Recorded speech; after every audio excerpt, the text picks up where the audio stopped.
Gupta. I'm a Humanities Research Fellow here, and I just finished my PhD at MIT in the Aga Khan Program for Islamic Architecture. I study the history of Baghdad in the 20th century from the perspective of migrants. So an easy way to think of it is kind of the people's history of Baghdad, or a history from below of the city. So in 2006, as some people are aware, there was a huge sort of civil war that was happening within the city. And the media narrative about that conflict was that there was a sectarian kind of redistribution of the population happening within the city into neighborhoods based on which religious group you belong to. I actually found that this narrative was a bit skewed, and started to kind of question what is going on beneath the sectarian narrative, and started thinking about issues of class. And so that led me to think about, let's say, how particular neighborhoods were developed. I became very interested in a neighborhood called Madinat al-Thawra, or the City of Revolution, which has gone through many, many iterations in its name. At one point it was called Saddam City, and most recently it's called Sadr City. And what I found peculiar about this neighborhood was that it looks like Manhattan from an aerial perspective, because it's on this very neat grid. And I'm like, well, this doesn't seem particularly kind of appropriate for the way in which Baghdad has evolved in itself. This seems like this very separate project. So I wanted to understand more about it, and I realized no one's actually written anything that is a proper historical evolution of this neighborhood from an urban history perspective or a social history perspective. So as an undergraduate student in the mid-2000s, I started kind of investigating and researching this. So what I realized was that most of the people living in this neighborhood had actually come from the southeast of Iraq, particularly the province of Ammara. And initially, when they came to Baghdad, starting in the 1930s, 40s, 50s, there were successive waves of migration. They had actually settled in reed and mud settlements that the bureaucrats kind of called Saraif or Sarifas. And I then became very interested in these particular settlements because these had been popular in Iraq for thousands of years. There are Sumerian clay tablets where you can see these reed architectural forms, and suddenly they're popping up all over Baghdad. And then I realized everything I've read about the city shows these beautiful concrete buildings and roundabouts and this kind of oil-fueled modern development. And no one was showing half of the city, which was these reed and mud settlements. And that basically became my now 13-year-long research project.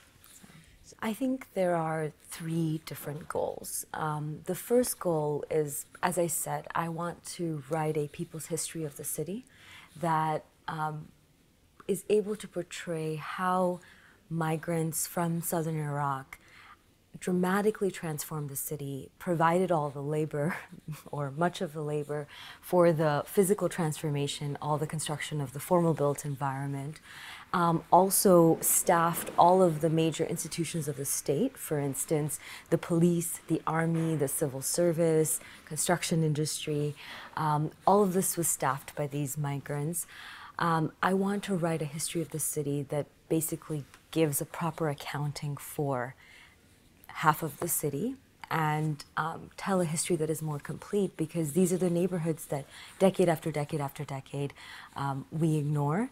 And I think that from sometimes a poli-sci perspective or from an economics perspective, we try to say, well, what are the issues of the state? And I think it's very hard to understand what's happening in a country if historians like myself continually ignore where the vast majority of the population, what the material conditions of the vast majority of the population are. That would be, I would say, the primary goal. But a secondary goal for my field, which is architectural and urban history, is to actually make an intervention in the field that states that it's not only the formal built environment, but the so-called informal built environment that is just as important as a subject of study. So that would be the second primary goal. And the third goal actually has to do with an intervention in the field of economics, specifically macroeconomics, and the way in which we calculate the national income of a country. So another thing that I found out in my research was how reed and mud architectural forms were economically devalued in national income estimates, for instance. And what happens is that in a moment where an economy is transforming from an agricultural to an oil-based economy, there's a sense of, well, what types of economic activity are considered productive or unproductive?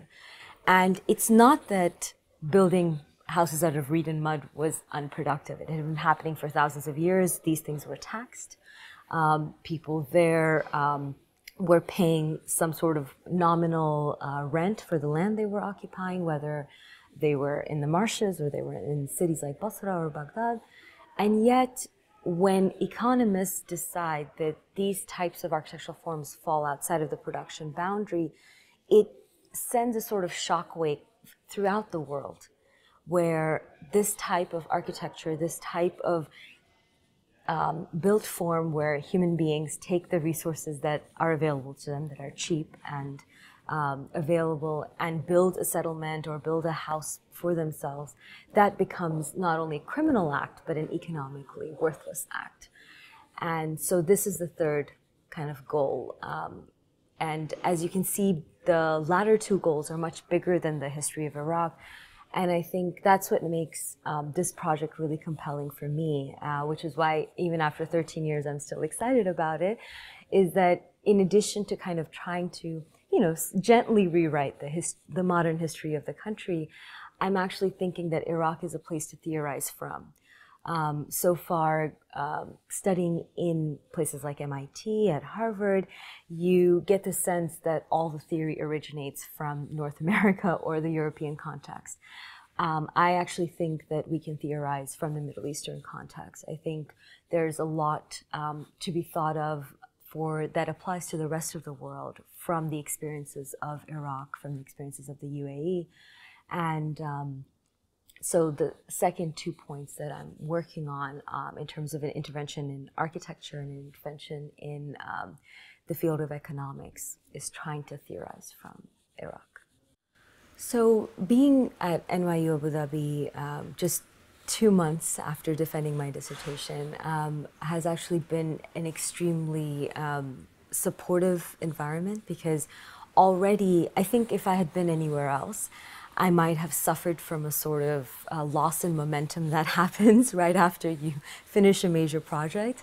But in fact, as soon as I got here, I started planning a manuscript workshop with the support and encouragement of the entire Humanities Research Fellowship program, with, of course, you, Alexandra, and which has forced me to really focus on developing a book proposal within the first few months of this fellowship program. This workshop will be held in April. And what's also incredible is that you're able to organize a workshop where you can be very focused on your particular manuscript project and receive input on that with phenomenal NYU Abu Dhabi faculty. When I applied, I already knew that there were a number of people here who work on Iraq or whose research intersects with mine in many ways, who are able to kind of help develop the project. Specifically like Rana Tumera, Nelida Fukaro, Professor Nora Barakat, and so many more.